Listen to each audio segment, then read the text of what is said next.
Welcome to Crosstalk, the podcast where business stories don't just get told, they come alive. This is your front row seat to the incredible journeys that shape thriving businesses and ministries. Every episode, we sit down with inspiring business owners, ministry leaders, and artists to uncover their beginnings, the story behind their brand, and their vision for the future. It's all about real conversations, genuine insight, and a whole lot of inspiration. Hey, what's up, guys? I'm David Madera, your host, fellow entrepreneur, and biggest fan of a good success story. And this week on Crosstalk, I have the privilege of sitting down with Ginelle, who is the amazing owner of the Go Getter Movement Studioz here in Hamburg, actually located in the very back of the mill. And during our time together, Ginelle and I talked a lot about her business and how it's very unique to Hamburg.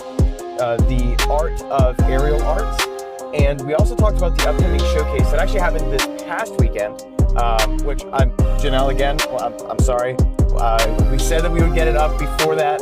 I completely forgot, but you'll get a little bit of a sneak peek of what the behind the scenes leading into the showcase was, plus a whole lot more of inspiration of learning from a woman who's been an entrepreneur since she turned 18. So without further ado, here we go. Hey guys, welcome to this week's episode of Crosstalk. Today I am with Ginelle, who is the owner of Go Getter Movement Studioz. So, Ginelle, why don't you tell us a little bit more about what is Go Getter Movement Studioz? Sure. So we are a 2-room studio located inside of the Mill Community Center on 3rd Street in Hamburg. Shout out, Mill. Yeah. And we offer, our primary focus is aerial arts. So anything that happens in the air, we like to do. That includes pole dance, aerial hoop, fabrics, but we also do floor stuff as well. So chair dance, heels, twerk.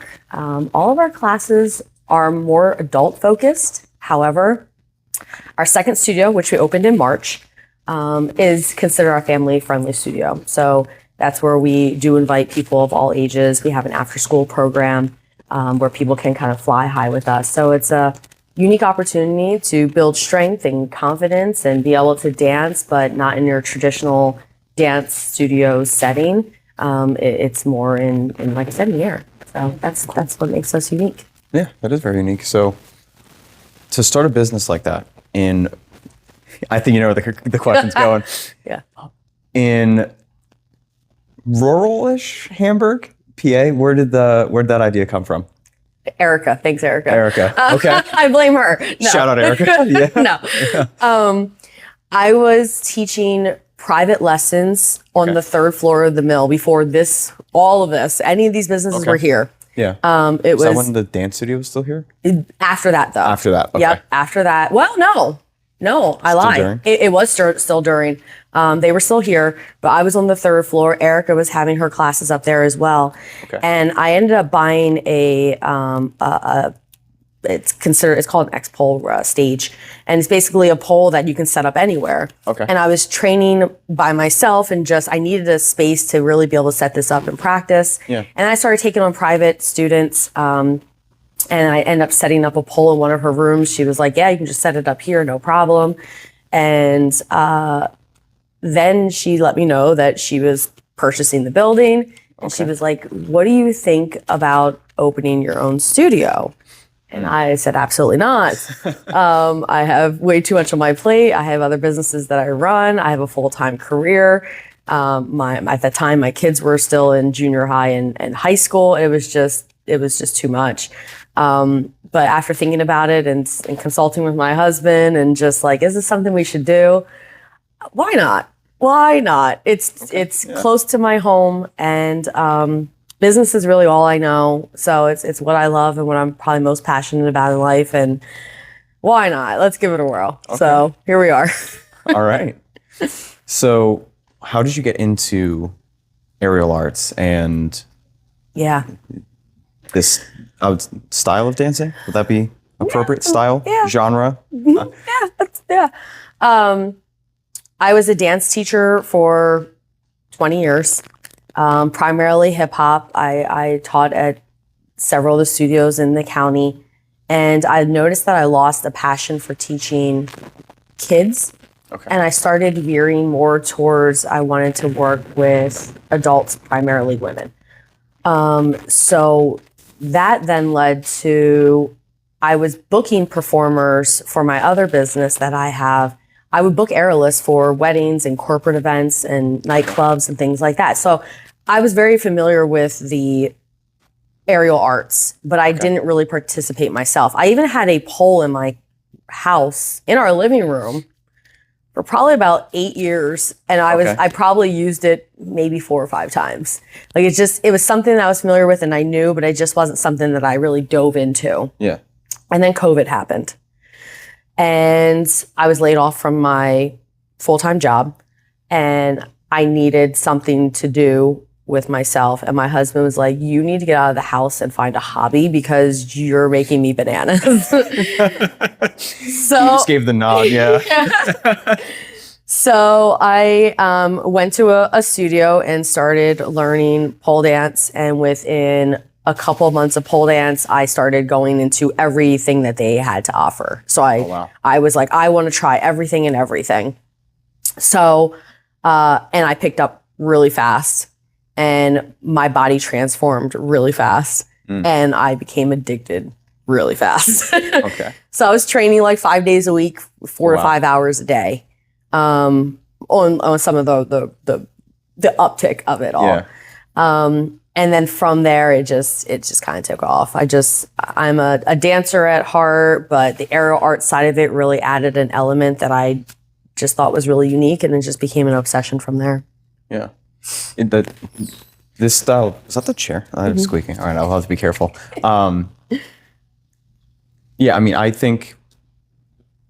dancing is one of the, when you understand it, it's an art like anything else. And being able to, I would say this is a more creative style of art in a sense, because it's a little bit more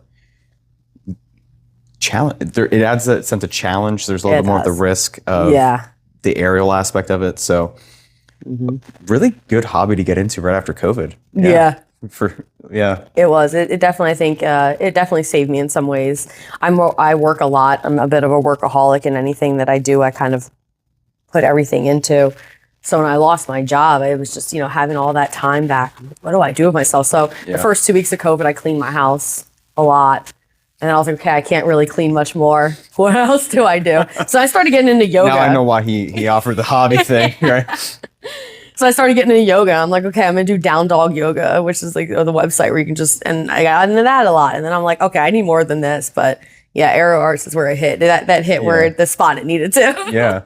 And it tied in your passion for with dance and everything like that. Yeah. It was I was able to start bringing in choreography is really what I love. Like as much as I love to teach dance and break all that down, like putting moves to music is what I absolutely love. And so being able to put Italian pole or lyra or silks, whatever the case may be, to the music and having it all come together and then teach other people where to hit the cues and how to properly execute. Right. And then on top of it, then showcase it for shows that we do twice a year. Like it just, it speaks to my soul. Yeah. That's great.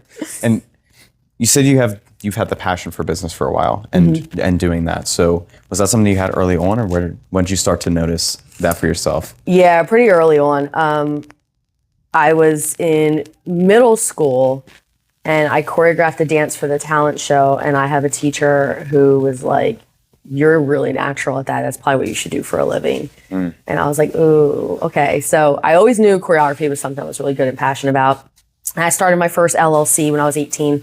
It was a cleaning company, which is absolutely laughable because I hate cleaning, which is why I don't have it anymore. Yeah. Okay. But I was just looking for something that was going to be, like cash and have a consistent customer base and things like that. And so that was my very first business. And so that lasted probably like a year and a half, 2 years. And then I moved on to another business, which I still have, Go Girls Entertainment. And that's just entertainment focused and, hired for various events to provide visual entertainment.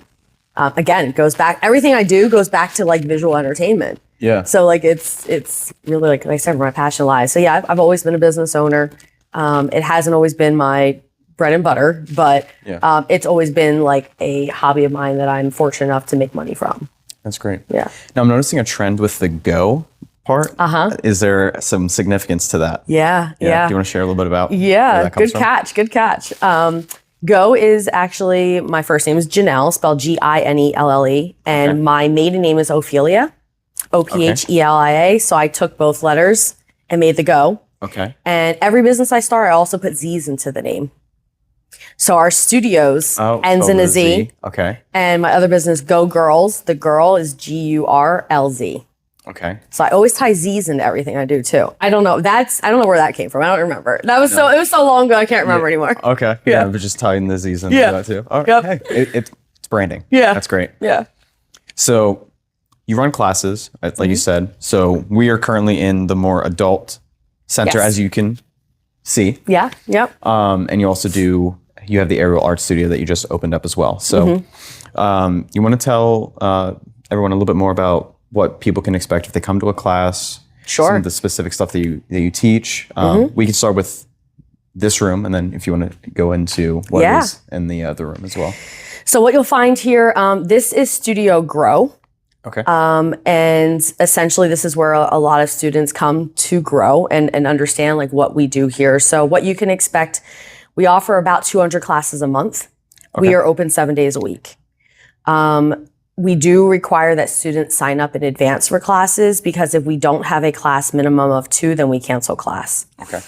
So those are all kind of like my prerequisites of understanding like how the actual business work. We use an app that keeps everything organized, and it's really great, called Schedule House. But when you first come here, what you can expect is community for one. I think our culture is really where we are strong and where we shine. We're very inclusive. We welcome anyone and everyone.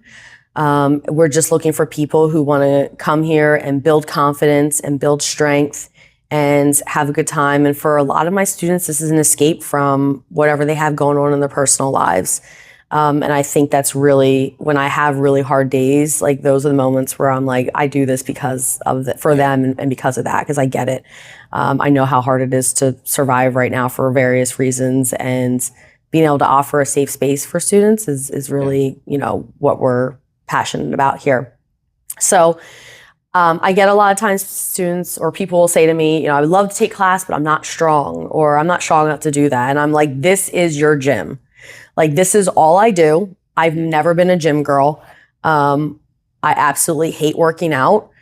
If I know I'm working out, I don't want to do it. So I come here because it's distracting. Like, I'm working out and I don't realize I'm working out. And then I wake up the next day and I can't move. And I'm like, oh, that was a really good workout. Yeah.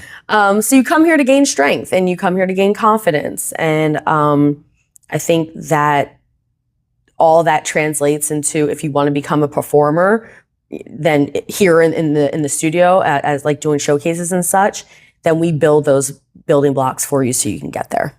Okay. As far as next door, that is, like I said, that's like our family friendly studio. So same thing. I mean, it's all about building strength and confidence and learning different moves. And as you learn those moves, you learn another move, and you progress to another move, and you progress to another move. And that's what makes aerial arts so fun and unique, is you're never done. You're never like, oh, I accomplished everything I needed to. Like there's moves that I'm currently working on, and I've been doing this for 5 years. And, there's moves that I still have that I'm like, oh my gosh, I can't wait to get that one day, or, wherever the case may be. So it's something that you grow in this room. And then the other studio is called Evolve, because then you evolve in that studio as well, because the ceilings are much higher. Oh, that makes sense. Yeah. That's great. Thanks. And on top of that, your students have the opportunity to showcase everything that they're learning in class. Yeah. And your next one's coming up on? Friday, October 3rd and Saturday, October 4th. Okay. So we do showcases twice a year. We spend months preparing for them, and I choreograph almost all of the numbers. I think this showcase we're expecting 30 numbers, and I choreographed about 20 of them. So again, choreography I'm very heavy on it. Yeah. And so basically, throughout the year, students learn how to climb the pole. They learn how to spin. They learn how to execute on different moves and tricks. We take all the things that they've learned and we put it into a routine. And then they invite their friends and family and the public. And we sell about 50 tickets per show. In previous showcases, all of them have sold out. We're already selling tickets for the next one. And it's an opportunity for them to show everything that they've learned to their friends and family. And it's quite a production. We use lights and sound and all the fun stuff. Okay. And so it's a chance to kind of show off what they're doing. So this showcase is our first time using both studios. Okay. So we're going to showcase in Studio Evolve and show off all the aerial hoop stuff and the fabrics and other apparatuses, which may or may not be a surprise. And then at intermission, all the guests and students will move from that room over to this studio, and we'll finish off the show in this room. Wow, wonderful. And you said it's a Friday and Saturday, so is it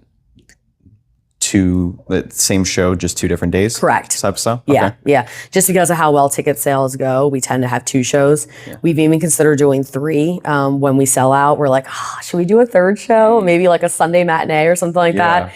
And we'll see. We might get to that point one day. But it's a lot. It's a lot on the body. It's, we're performing very hard tricks within a 3-hour show. So you do that 2 days in a row, and by Sunday we're all like, we need a salt bath and a massage. Yeah. Right. So yeah, I mean that's like any professional sport athlete playing. Right. Like that would be like the NFL playing 2 games back to back. Exactly. Yeah. It's not great. It's not great. Yeah. So what advice would you offer for somebody that's seen some of the stuff that you're doing already, or seen things like it that are on the fence of not sure whether or not they would want to come in and try out a class? Yeah.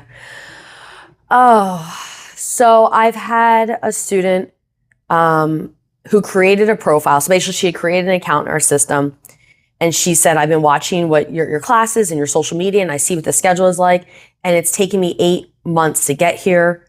And she called me when I was in the middle of teaching, and she was at our back door, and she goes, I just can't come through the door yet. And I was like, class, don't touch anything, don't move.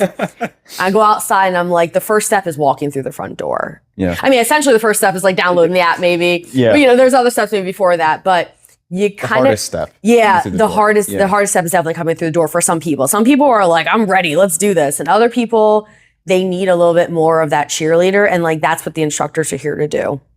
I have an amazing staff. I at this point, I think I have about 10 instructors, and like every single one of them, they're cheerleaders. And aside from the staff, so are the students. This is I don't want to take another company's quote, but this is a judgment-free zone. Meaning like you can come in, you're not going to be great. You're not. Your first couple of classes are actually probably the hardest because you just feel like you suck. Yeah. You're just like, I'm so bad at this. So if you can learn to have a sense of humor about it, and your instructors will definitely, motivate you. If you can get through those first couple of classes, then you're probably golden. But the first step is definitely just coming through the front door. My phone number is plastered everywhere, on every flyer, on every sign. The other step is if you just aren't sure and you just need somebody to talk to about it, just give me a call. Because I'll talk you through like what to expect, and I'll talk you through why you made the phone call. So obviously you have an interest, and the interest is really the first step. Yeah. So if I can help you, guide you from there, like that's really what I do. Empowerment is also the thing I'm really passionate about. So yeah. I think it's really cool that you have your personal phone number on everything. Everywhere. Yeah. So anybody that's interested gets to reach out to you directly. Yeah. That's amazing. Yeah. I've not been able to establish that you should have a business line versus I've never had that in all my businesses. It's always been my personal phone number. So I'll answer phone calls or text messages at 2:00 in the morning if I need to. And like, I'm okay with that, as I think that's like the dedication, the commitment I've given to my businesses and my students. Yeah. Is I'm accessible anytime. And not just on a business sense, but on a personal sense as well. Yeah. A lot of my students have become my friends. It just happens like that. Yeah, it does. Yeah. I mean, again, when you create a community like this, there are a lot of like-minded people. And you can't necessarily find those kind of people in a small town. Right. So, and if you do, it's like, you're like kind of like they're random. You're cherry picking them a bit. So when you find them, you're like, oh, one of us. It's kind of a quote that we do around here. We're like, one of us. That's great. Yeah.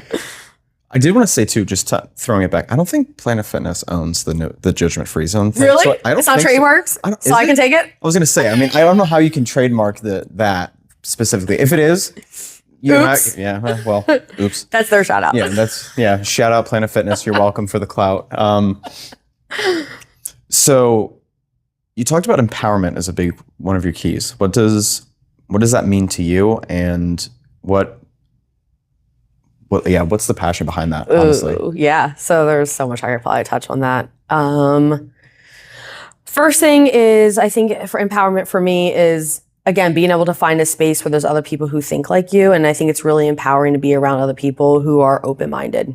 When I say that we are open to anyone and everyone, I mean that. So, there's nobody's really off limits to walk through these doors, and there's no judgment in that sense. And I found that when there is that judgment, then it tends not to bode very well with our community here. Yeah. So that's big for me. Another thing is body positivity. As a woman, and it's not just women, just I want to make that clear, as I get that men have the same exact pressure and maybe in different ways. But, I think I'm honing in on women because we have a lot of moms here, so they may have just had a baby and their bodies aren't quite where they used to be, and they never will be. They're never going to go back to what it used to be. So then it's trying to find that happiness within yourself and find that confidence again. And I think our studio really helps create that. Yeah. A lot of my students come into their first pole class and they're wearing like biker shorts down to their knees, and they're wearing like t-shirts, and I'm like, none of that's going to work for pole. And they're like, but why? And I'm like, you're not going to stick to the pole if there's fabric between you. So they start that way, and within like 3 months they walk in and they're wearing like these little like these little like bras and like tiny shorts, and I'm like, there's the confidence I was looking for. But that gets built. And so I think that's part of the empowerment that we offer here is like, you got to become comfortable in your skin. And if you don't like what you see and it's a realistic change, then let's get to that change and let's empower you to make those changes for yourself. And I would also say a bit of it is like even the performing side of it. Like I've had students who are like, I can't do a showcase. I can't perform in front of people. And we get them confident enough where they're like having their first show this coming, in October. Yeah. And, right before they go on, they're like hyperventilating. And they're like, oh, I can't do this. I'm like, trust me, you got this. We've been practicing this for months. Like, you're fine. So even that sense of empowerment is really important to me. So there's so many aspects of just constantly cheering people on who show up for themselves. Like I try to end a lot of my classes with like, great class, everyone. Thanks for showing up for yourself today. Not for me. Thanks for showing up for yourself today, because sometimes that's the hard part. Yeah. You have a hard day at work, you have a hard day at home, and you're like, damn, I signed up for this class and I really don't want to go, and you still showed up. And I can speak personally, when I have really hard days, I will say to my husband sometimes, like, I just don't feel like teaching today. But I'll say, but I know it'll change. And the moment I walk through the door here and I start teaching, I leave the studio and whatever I was stressed about has gone away, and I leave here and I'm like, that's what I needed. That's what I wanted. And like, I know that. I know when I'm having a hard day, I just got to show up. I just have to show up and it'll be better. That's so imperative. Yeah. And I want to say and give you the credit about providing the empowerment and the judgment-free stuff. I walk in with the Hulk Hogan mustache for a skit that I'm doing for the Taste Hamburger Festival, and she looks at me like she's seen it before. Yeah. So, I mean, this is like really badly bleached blonded and everything. I did it by myself, so. I just thought that was your everyday look. I don't care. Right. And that's just that, and that's what you can expect when you come through the doors, right? Yeah, literally. Because I've had it before. People are like, ooh. I'm like, it's for a skit, relax. Yeah, no, didn't think twice. I've seen much crazier. Not even like an eyebrow, nothing. It was just regular. It's funny. Which is great. I've lived in Hamburg for 20 years now, and but I have such a big city mentality. Like when I grew up in a big city? No, I grew up in Sinking Spring. Okay. But a lot of people are like, you don't fit in this area, and I'm like, I really don't, but I really love the small town. Like I love the small town feel, but the way my brain thinks, like I'm not really judgy like that. Like when I go to big cities, Shout out to Seattle. I was there recently, and that was probably one of the coolest cities I've been in a really long time. But like when I go to big cities, I actually feel more like I belong there, but I feel like home is here, if that makes sense. Yeah. Yeah. Yeah. So with all that comes, you see all type of crazy things in big cities, and I just don't notice anything really. I'm kind of oblivious. I'm just like, whatever. Not necessarily the worst thing to have either, to an extent. Yeah. But, so I can imagine to start a business like this in a small town, like we talked about, it came with maybe some pushback, maybe some struggles.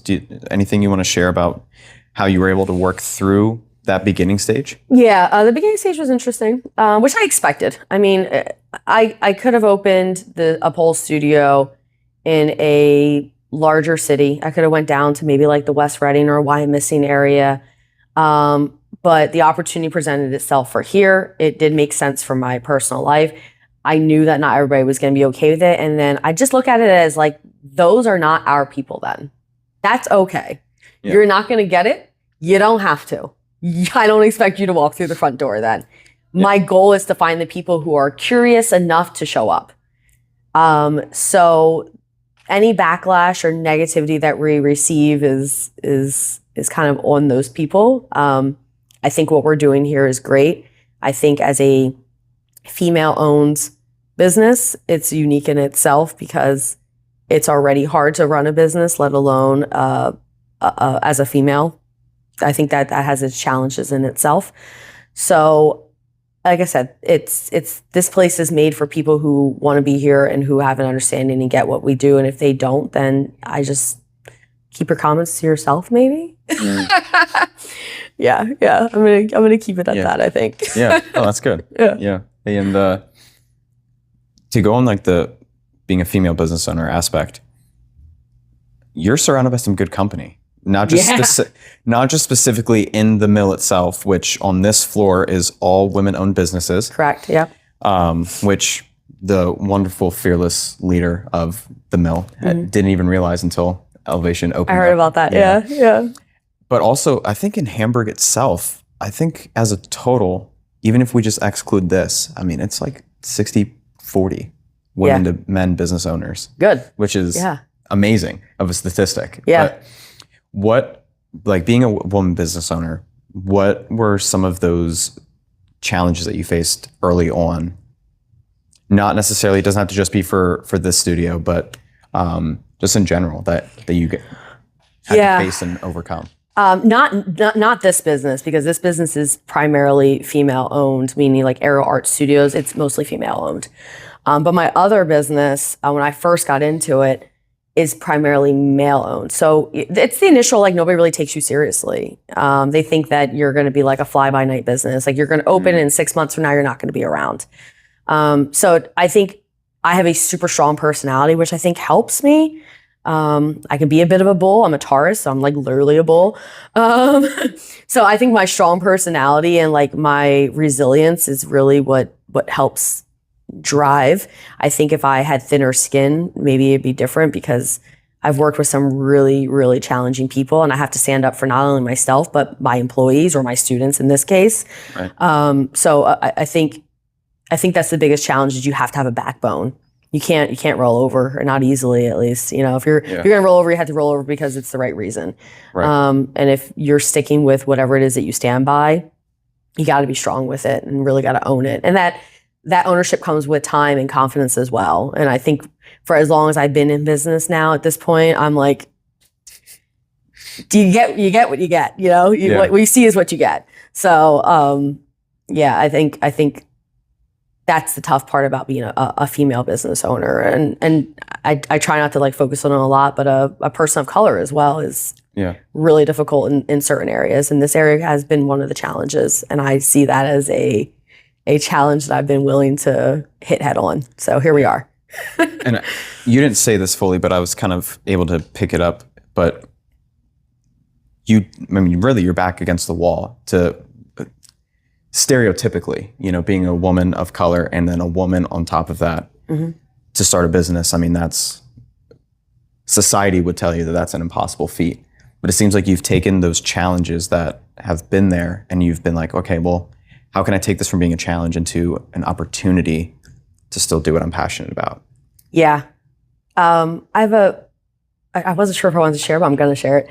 So I hang out a lot at a local bar, and I was there with some friends and family, and my husband was picking up a pizza from Wawa. I hope this guy sees this. Oh, man. And he was standing in front of Wawa. This guy was standing in front of Wawa talking to somebody else, and they were like, yeah, there's a pole studio in town. And the other guy said, some dumb bee owns that. And he overheard it, confronted him, and, whatever. But he came back and told me, and I was like, would that have been the same comment if I was a male who owned the pole studio instead? Yeah. Or is it just that it's a pole studio?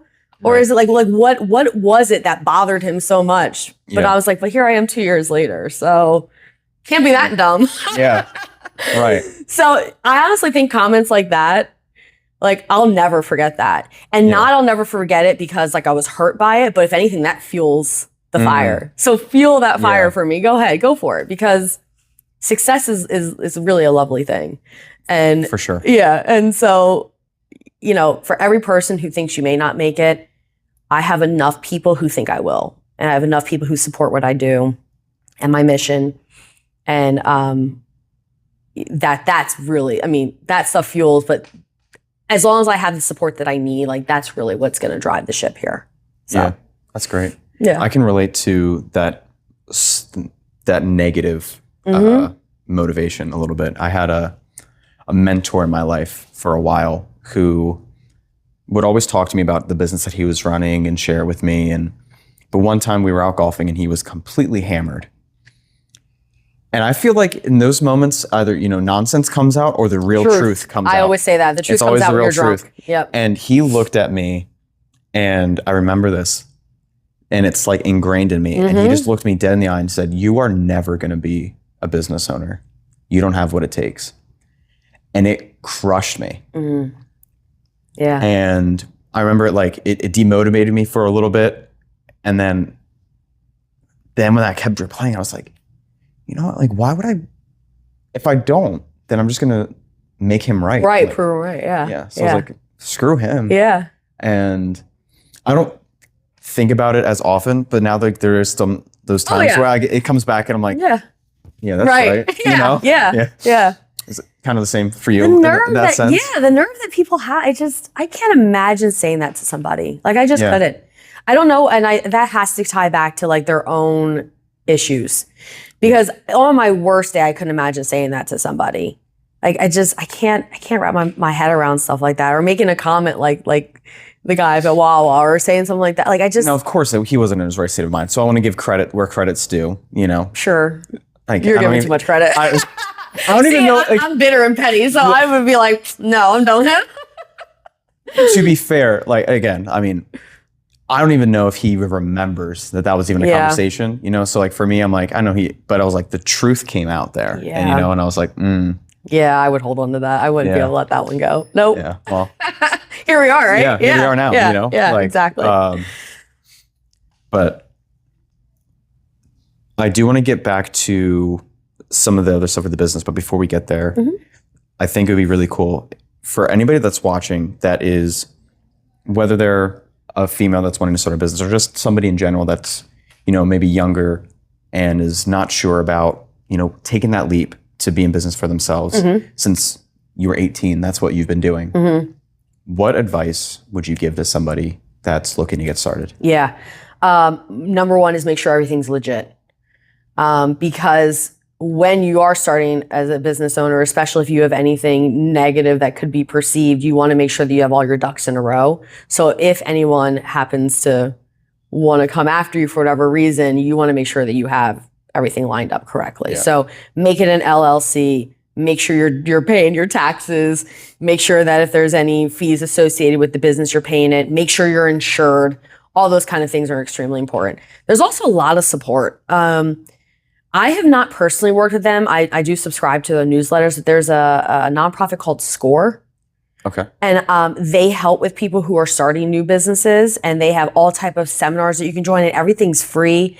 They offer all type of advice, and they also offer like if you need a lawyer or something like that, they'll make those suggestions for you. They'll give you referrals. That's the word I was looking for.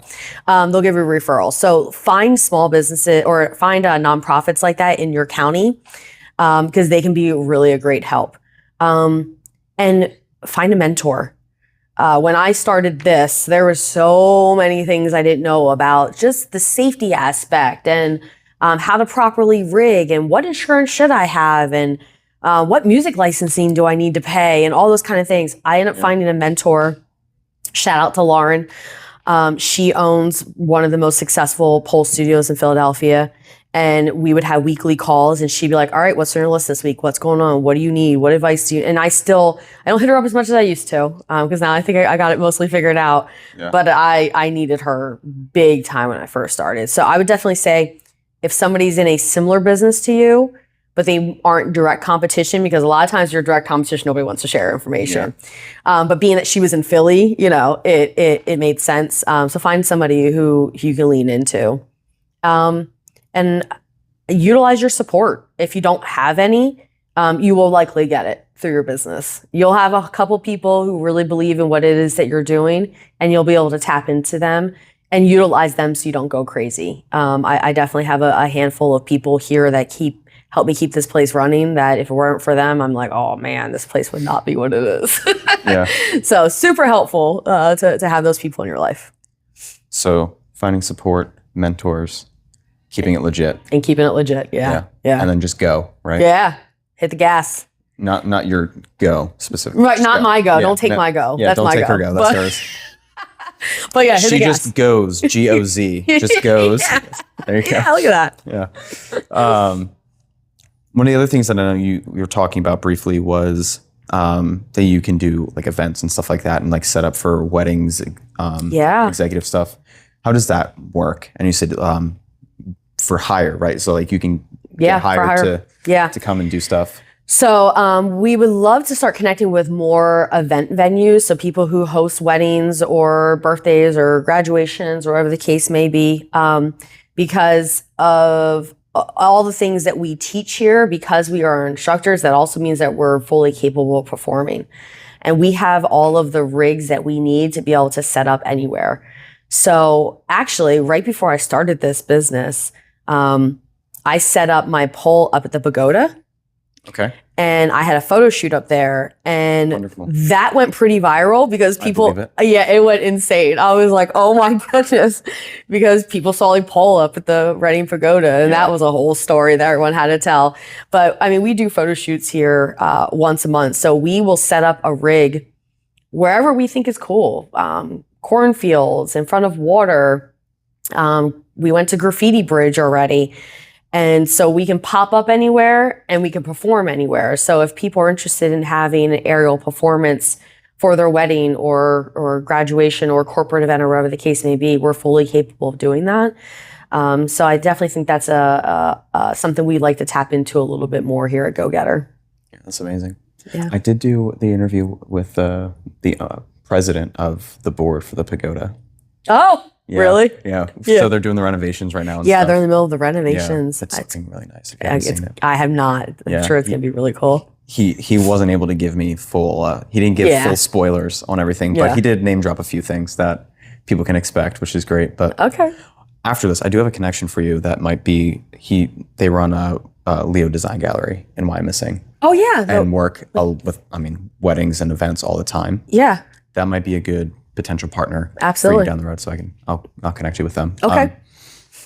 But so come for classes, learn more about the aerial arts, come in here, learn dancing here, and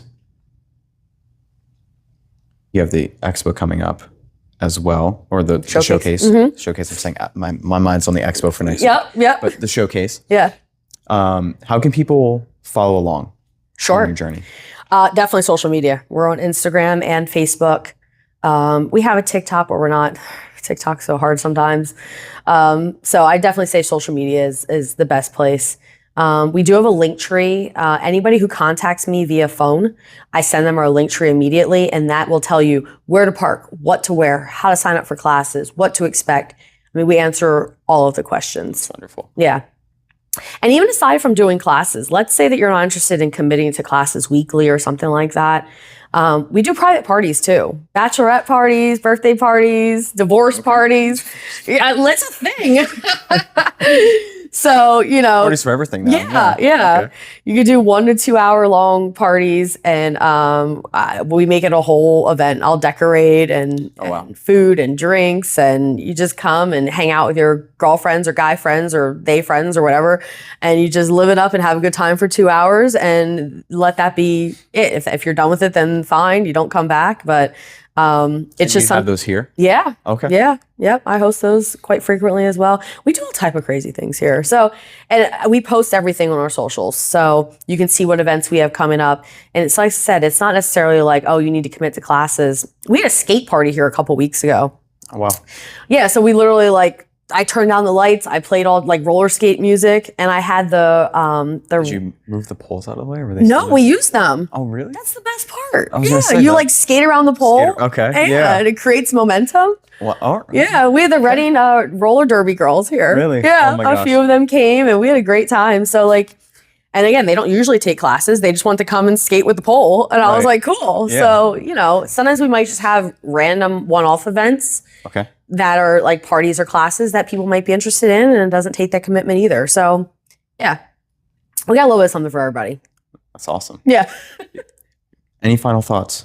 Anything No. you want to share that No, I'm you get to just, talk about? I'm really hoping that people, if you're curious, people show up. Like I said, the after school program, I'd love to have more teenagers here. I think that that's kind of a missed opportunity in our community. Yeah. I know there's some things that the youth can do in our community, but it tends to be a little bit more focused on church and religion.